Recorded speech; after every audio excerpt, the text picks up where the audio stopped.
is it really hard to make a good listing? I mean, to appear in the first page? That's the goal of everyone, I mean. The hard part here is understand how to stand out and really understand what does the customer really want? Who is the customer? What they want? What is the pain? What solution they need to the pain? That might be hard because kitchen scissors. Who's buying that? Is this a mother that has a family, or it's a guy that just cooks food? You don't know, right? So for this, when you're like, okay, so how do I find it out, right? You can check the reviews of the competition to see what they're talking about. With Helium 10 Chrome extension, for example, Jungle Scout as well, you have the option it's called Review Downloader or Review Insights. You can gather all the reviews of a given product and see which phrases are common amongst these reviews. For example, I'll give it, because I know this product, they are very sharp out of the box. Many reviews you see sharp, okay, sharpness. We need to emphasize it in our copywriting and in our pictures. Used it to cut salad, let's say. Used it to cut salad appears in 25 reviews.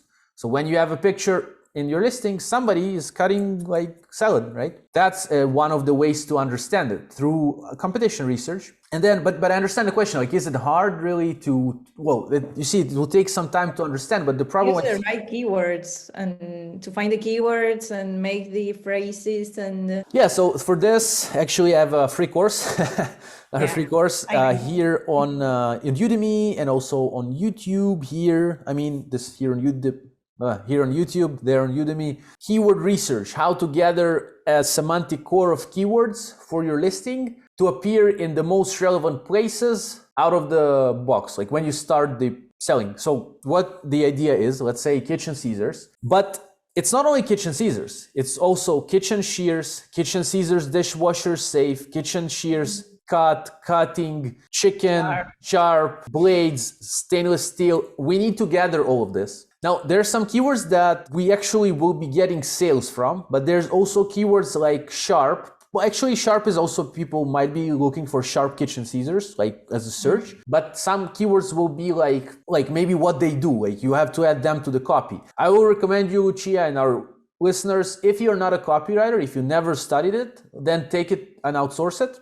Because it's going to be hard. You have to learn that. Like I've learned copy. I did like bazillions of courses on copywriting. Plus I read quite many books on copywriting specific, how to sell the product, how to touch the emotions of people, how to, in your words, So for example, these sharp kitchen scissors will help you quickly cut through your salad so you can prepare a mouth-watering meal for your loved ones. So there's the product, what it is, how it helps you, some features, and what's the final outcome. That's much better than just saying these kitchen scissors are sharp and they have stainless steel, it won't rust, which is also good. Stainless steel is the feature, won't rust is the benefit, but the next, it's called like feature benefit transformation. So the feature is anti-rust stainless steel. The benefit won't rust, so you won't have germs in your food. So that's much better. People are like, oh, I don't want to have germs in my food, so I want the right. Well, you have to be emotional,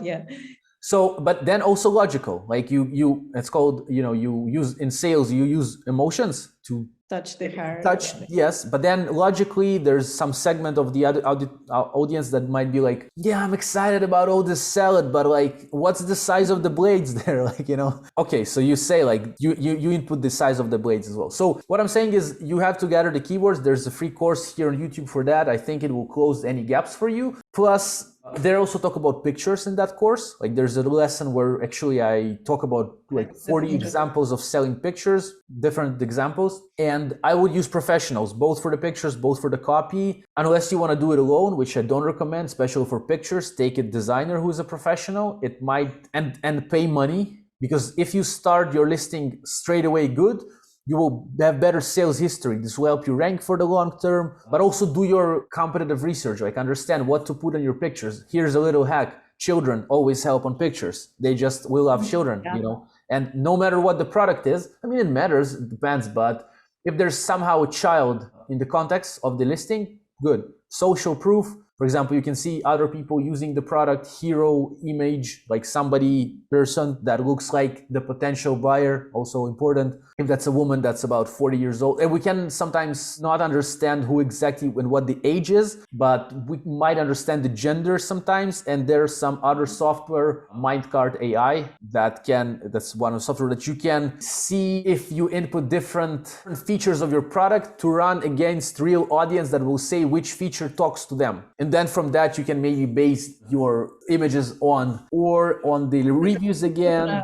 Yes, reviews, you can also look at, ages are usually not going to be used there, but you can watch videos of similar people on YouTube that use this product. You can somewhat understand the age, okay, somewhat sometimes. And even if not, you can always use, and again, if it's a child, you actually know it's for children. So, but here's the thing. I remember my friends, they launched this product that was for toddlers. You know, toddlers is like little kids, right? But in their pictures, they did a mistake. They used the child that was a bit more, like 10 years old. It didn't touch the audience. They saw a different child there, not their child. They're like, yeah, that's a beautiful kid there, but my child it's not for my child. My child is a toddler. He's small. There's a little mistake that costs them maybe time, money, and all this. So it's not hard, but it's fun to do that, because then you create like a little story in your listing, and hopefully the story works.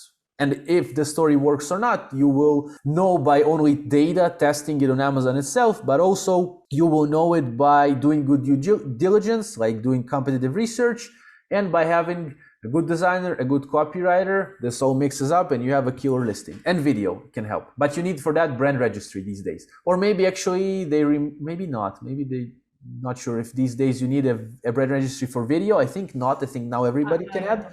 But I would recommend you heavily to invest in video. And a good video will cost you about, it depends, $1,000 might be, $500. It can be simple video that's still not costly, $300, $200. You can use video in ads. I recommend fbavids.com. We created quite a few videos with them, and we're creating for the new brand. They're professionals, they're not cheap, but they deliver spectacular work.